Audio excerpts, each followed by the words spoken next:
नून league के कायद की सालगिरह का केक चोरी, मामला थाने तक पहुंच गया। अपने ही रहनुमा के खिलाफ मुकदमा भी दर्ज। गुज़िश्ता रोज पाकिस्तान मुस्लिम लीग नून के कायद मियां नवाज शरीफ की सालगिरह थी, जिसका केक चोरी हो गया। जिसके बाद मुस्लिम लीग नून की सोशल मीडिया टीम ने अपने ही उम्मीदवार उमर फारूक डार पर केक चोरी का इल्जाम भी लगा दिया।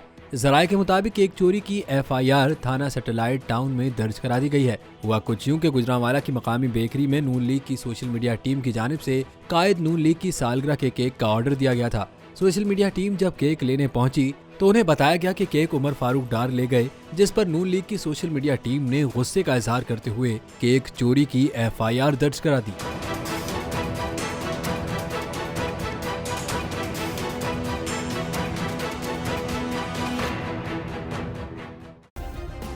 सब्सक्राइब करें और बेल दबाएं ताकि कोई खबर रह न जाए।